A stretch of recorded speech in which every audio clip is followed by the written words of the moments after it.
Welcome to EMI free life. मैं अजिंक्य माने आपका स्वागत करता हूँ। इस चैनल पे आपको trading and investment related knowledge मिलेगी, जिससे आपकी लाइफ ईएमआई फ्री हो सकती है।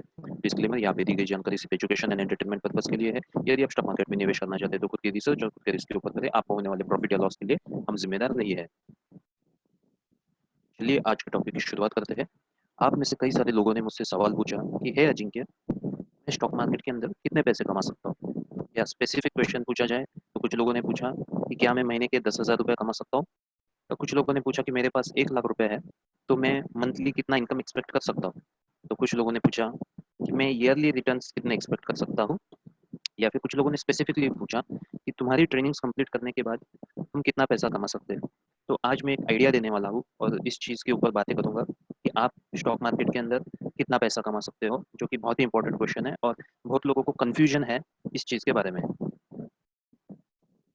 आप लोगों ने काफ़ी रियलिस्टिक एंड सेंसिबल क्वेश्चन पूछा है, लेकिन हमें देखना पड़ेगा कि ये सवाल आए कहाँ से है, कौन से माइंडसेट से आया है। देखिए, एक एम्प्लॉय माइंडसेट होता है, और एज ए एम्प्लॉय माइंडसेट जब आप इंटरव्यू देने जाते हो या जब आप आपके बॉस से प्रमोशन की बात करते हो, तो आप सैलरी के बारे में बात करते हो, और वो सैलरी की आपकी एक एक्सपेक्टेशंस होती है कि आप मंथली 50,000 या 75,000 तक पैसे कमाओ। लेकिन जब आप इन्वेस्टर होते हो तो बात थोड़ी सी चेंज हो जाती है। आप अगर किसी भी इन्वेस्टर से पूछो कि हम स्टॉक मार्केट के अंदर कितना रिटर्न्स एक्सपेक्ट कर सकते हैं, तो वो कहेगा कि इट डिपेंड्स, राइट। आपका एक्सपेक्टेशन होता है कि कुछ ऐसा प्रेडिक्टेबल इनकम बताए, जैसा मंथली 50 to 60,000। सो हमें ऐसा सिखाया गया है through school, college, parents, teachers, कि एक प्रेडिक्टेबल इनकम होनी चाहिए। अगर आप 1 मंथ या 2 मंथ भी अनएम्प्लॉयड होते हो, तो घर वाले आपको पूछते हैं कि अभी जॉब का क्या करने वाले हो, राइट। सो वो पेरेंट्स हो या आपकी वाइफ हो, क्योंकि उनको प्रेडिक्टेबल इनकम की आदत होती है। और जैसे ही इन्वेस्टर बोलता है कि इट इज़ अनप्रेडिक्टेबल या इट डिपेंड्स, तो हम काफ़ी कंफ्यूज हो जाते हैं, क्योंकि वो हमारा एक अनकंफर्ट जोन बन जाता है। और यही रीज़न है कि ज़्यादातर एम्प्लॉयज़ जो है वो एक इन्वेस्टर या ट्रेडर नहीं बन सकते। आपने कुछ ट्रेनर्स की एडवर्टाइजमेंट देखी होगी, जहाँ पे लिखा होता है कि 500 रुपया दिन का कमाओ, 1,000 रुपया दिन का कमाओ, या 10,000 रुपया मंथली कमाओ। सो एक्चुअली वैसे एडवर्टीजमेंट्स की जाती है आपको अट्रैक्ट करने के लिए। लेकिन एक्चुअली अगर आप ऑनेस्टली अगर किसी भी इन्वेस्टर से पूछो, तो वो कभी भी जवाब नहीं दे पाएगा कि आप कितना स्टॉक मार्केट के अंदर कमा सकते हो। देखिए, यहाँ पे एक रेंज होती है, ठीक है। सो इस रेंज के अंदर हम कितना भी पैसा कमा सकते हैं। हो सकता है कि हम करोड़ ऑफ रुपीज़ कमाएं। क्यों? क्योंकि वॉरेन बफेट है, या अदामानी जी है, या केडिया जी है, या राकेश झुनझुनवाला है। तो इन्होंने यहाँ पे करोड़ों अरबों रुपए कमाए हुए हैं, ठीक है ना। लेकिन ऐसे भी लोग हैं जो पूरा लॉस भी कर चुके हैं। और मैं आपको बता देता हूँ कि पूरा लॉस मतलब सिर्फ खुद के पैसे नहीं, घर वालों के या बैंक के या दोस्तों के भी पैसे उधार ले लेके लोगों ने पैसे डुबाए हुए। सो ये इतनी बड़ी रेंज के अंदर हम कितना भी पैसा कमा सकते हैं। सो अगर मैं बेसिक डिफरेंस बोलूँ, तो हमें देखना है कि पोटेंशियल कितना है कमाने का और रिस्क कितना है। तो अगर मैं जॉब की बात करूँ, सो जॉब के अंदर पोटेंशियल कितना होता है, पोटेंशियल हमारा लिमिटेड हो जाता है, क्योंकि एक लिमिट के बाद हम सैलरी नहीं ले सकते, ठीक है। और वही अगर मैं रिस्क की बात करूँ, तो रिस्क भी एक लिमिटेड होता ही है। लेकिन अगर मैं स्टॉक मार्केट की बात करूँ, तो यहाँ पे अनलिमिटेड हमको यू नो इनकम मिल सकता है, और हमको अनलिमिटेड लॉस भी हो सकता है। सो इन दोनों के बीच की रेंज जो है, उसमें से कहीं पे तो हमारा इनकम होगा। और ये डिपेंड करता है हमारे स्किल के ऊपर, हमारे एक्सपीरियंस के ऊपर, प्रैक्टिस के ऊपर, कि हमारी कितनी इनकम हो सकती है। तो इस वीडियो के अंदर हम लोग एक्सप्लोर करेंगे कि हमारी रेंज क्या हो सकती है। फॉर एग्जांपल, यहाँ पे मैं कुछ मंथ्स लेता हूँ: जनवरी, फरवरी, मार्च, अप्रैल, मई, जून। और ऐसे इन्वेस्टर भी मैं कुछ मंथ्स लेता हूँ: जनवरी, फरवरी, मार्च, अप्रैल, मई, जून, जुलाई। ओके। सो अगर मैं इनकम की बात करूँ, इनकम ग्राफ की, सो एम्प्लॉय की इनकम की ग्राफ कुछ इस तरीके से दिखेगी। तो ये जो है, ये हम लोग कहते हैं कि लीनियर इनकम है। सो ये एक प्रेडिक्टेबल इनकम है। एवरी मंथ आपको 50,000 रुपीज़ मिल रहा है। और आप इन्वेस्टर का ग्राफ देखते हो, तो उसका ग्राफ कुछ इस तरीके से हो सकता है: ऊपर नीचे, ऊपर नीचे, ऊपर नीचे, ठीक है। और हर किसी का ये ग्राफ अलग अलग हो सकता है। सपोज कुछ लोग हैं जो इनिशियली लॉस कर सकते हैं काफ़ी, ठीक है। फॉर एग्जाम्पल, इनिशियली उन्होंने काफ़ी लॉस किया, और उसके बाद वो ऊपर आए, ठीक है। और ये ऊपर नीचे होते ही रहेगा। या फिर ऐसे भी कुछ लोग होंगे जो इमीडिएटली मतलब प्रॉफिट किए, क्योंकि उन्होंने मार्केट का बॉटम पकड़ लिया, वहीं से उन्होंने शुरुआत की, तो विंडफॉल गेन्स हो गए। मेरे केस में ऐसा हुआ था। तो अचानक से प्रॉफिट हो गया, फिर नीचे आए, एजुकेशन लिया, फिर ऊपर आए। सो एक इन्वेस्टर का ग्राफ अल्टीमेटली आपको ऐसे ग्रोइंग ग्राफ दिखाई देगा, ना कि ऐसे लीनियर ग्राफ दिखाई देगा। सो अब कोई भी बिजनेस देख लो, या आप जहाँ पे कंपनी में जॉब भी करते हो, तो वो इनकम ऐसे ही होगी, ठीक है ना। So up down, up down, up down income होती रहेगी। और हमें यहाँ पे ईयरली या फिर 5 ईयरली एवरेज इनकम निकालनी होती है। सो वो हमारी एक एक्सपेक्टेड इनकम हो सकती है। ट्रेडिशनली अगर देखा जाए तो हमारी सोच अब तक कैसी थी कि मान लो ये एक रिस्क ग्राफ है, ओके।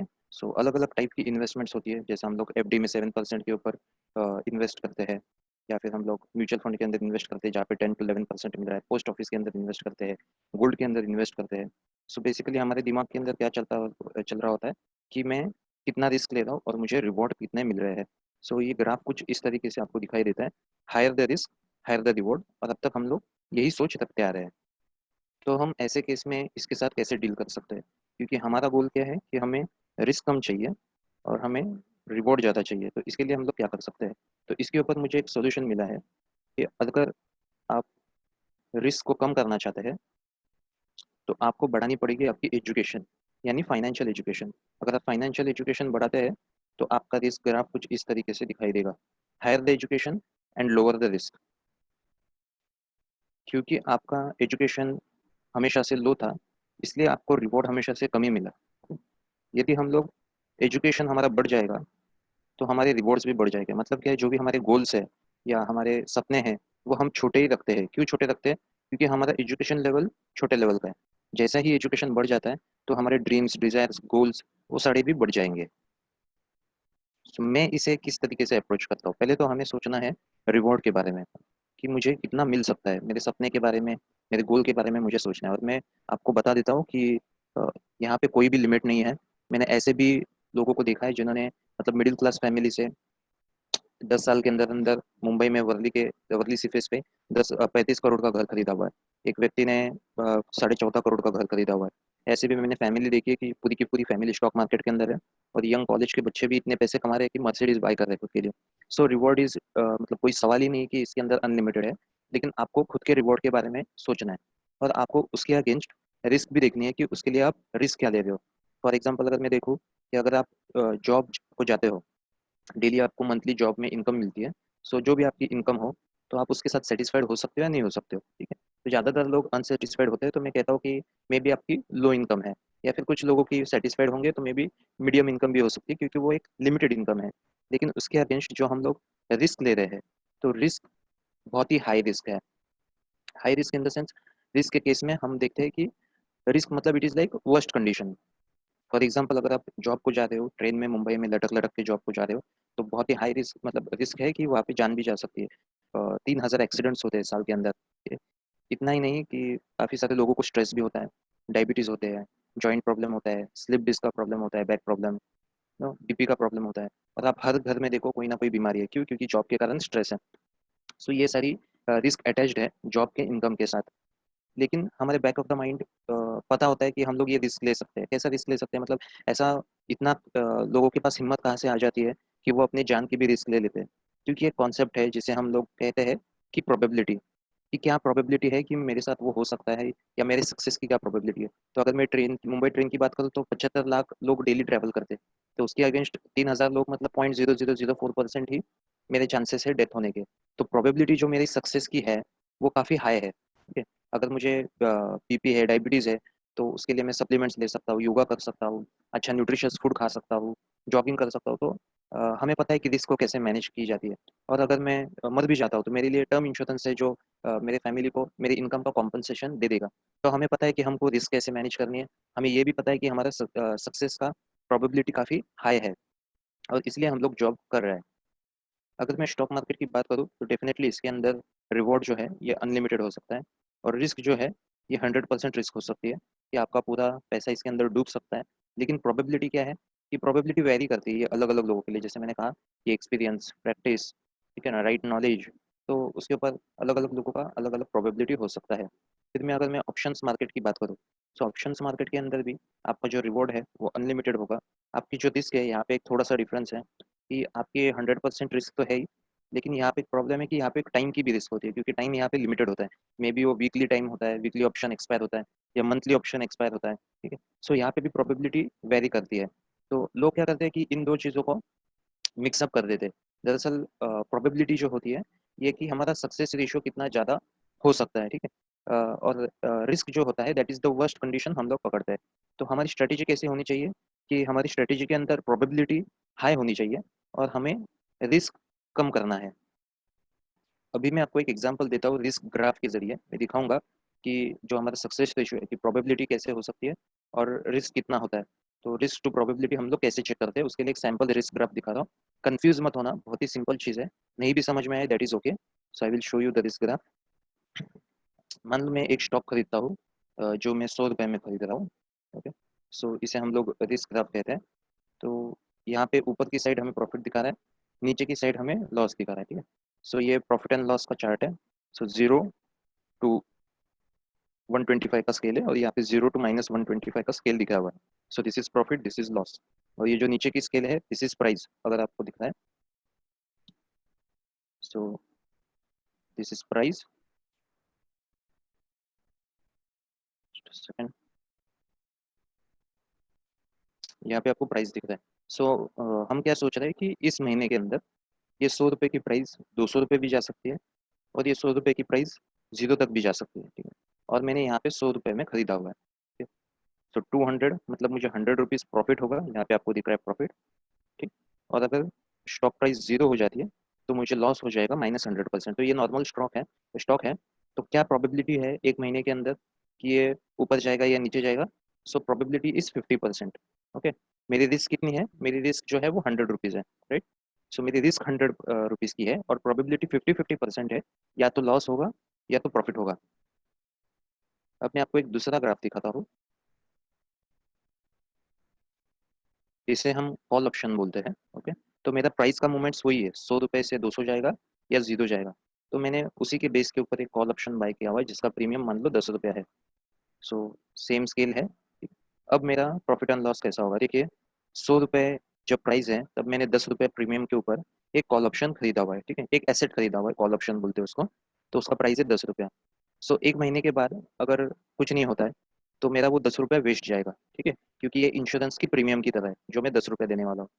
अगर ₹100 से लेके प्राइस ₹110 तक जाती है, ठीक है।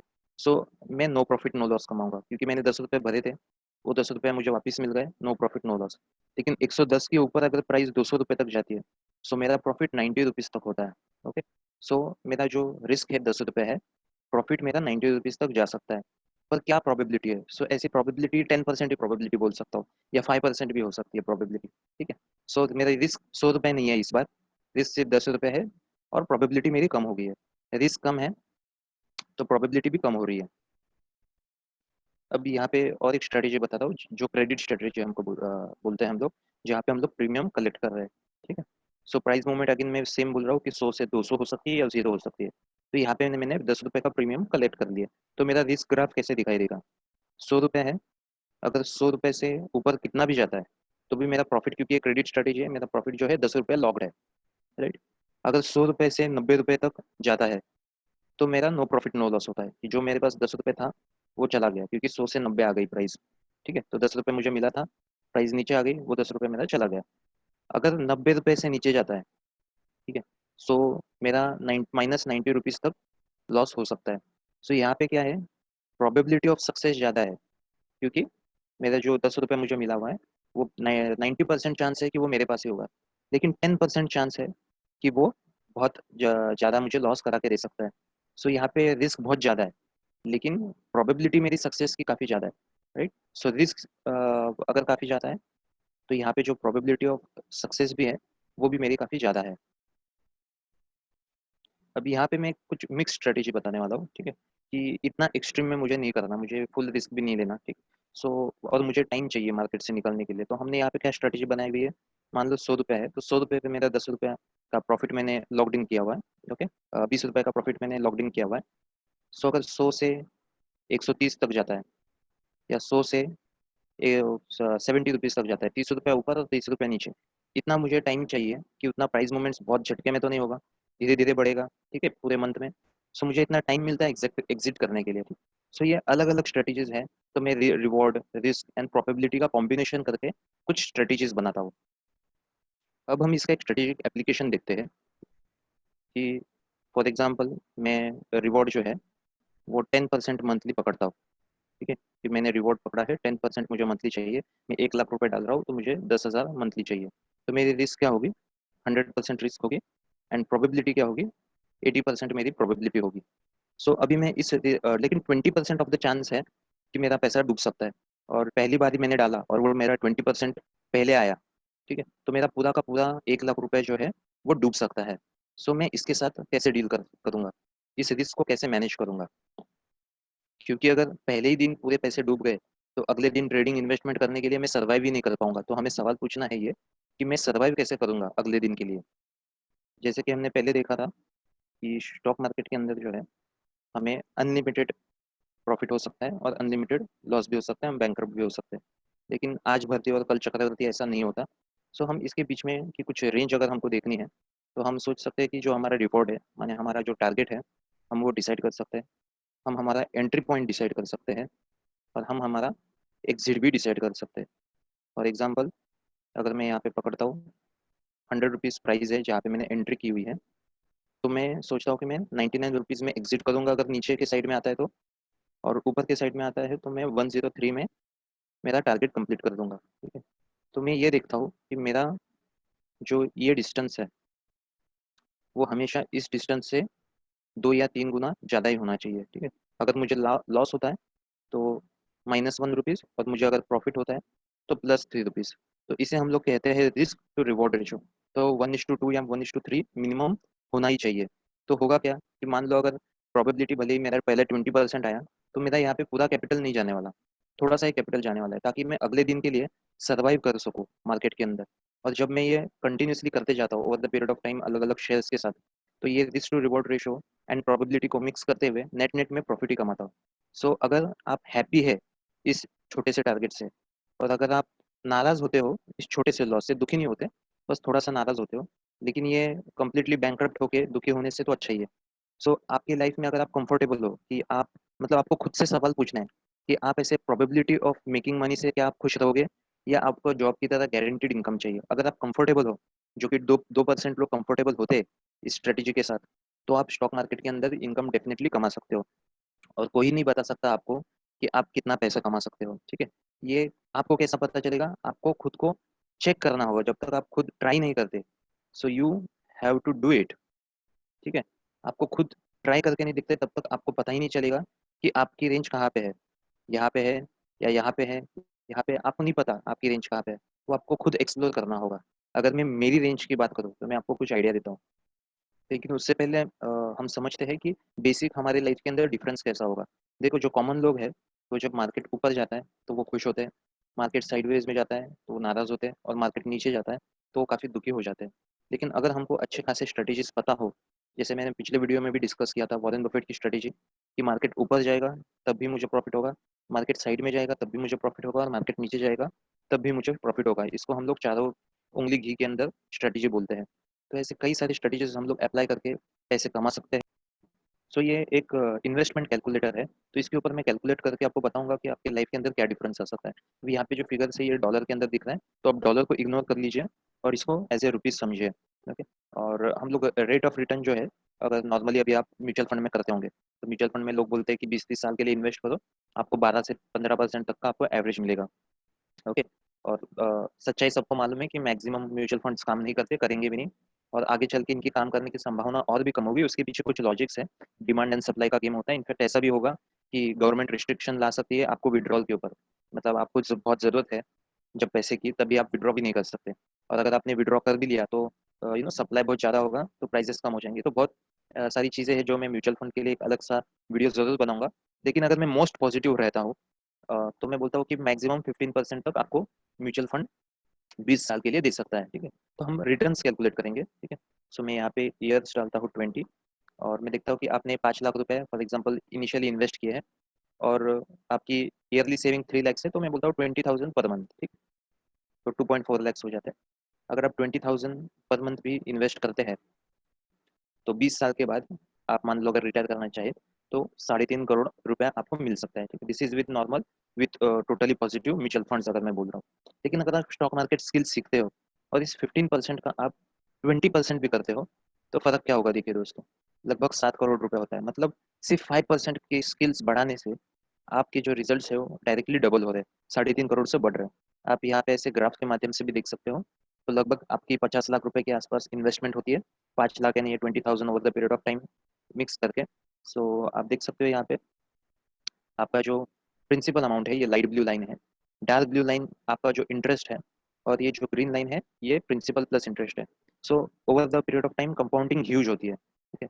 अब मैं तो आप सोचो अगर आपका 24% अगर आपने स्किल बना लिया मिनिमम, तो आपके रिटर्न्स 4 गुना बढ़ जाते हैं। ओके, सो 12 करोड़ तक आप कमा सकते हो। मान लो अगर आपने 36% से अगर आपने किए तो लगभग 60 करोड़ हो सकते हैं, huge amount and huge difference, right.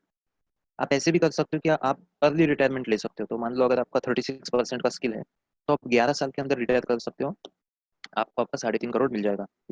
सो इतना ह्यूज डिफरेंस हो सकता है अगर आपको अर्ली रिटायरमेंट चाहिए या रिटर्न्स ज़्यादा चाहिए। यहाँ पे एक्चुअल स्किल्स ऐसे है जो एक्चुअल आपको अर्ली रिटायरमेंट दे सकते हैं, आपको स्किल मतलब आपको बहुत ज़्यादा रिवॉर्ड्स दे सकते हैं, ठीक है। इतना ही नहीं, यहाँ पे कैश फ्लो स्ट्रेटेजीज भी है।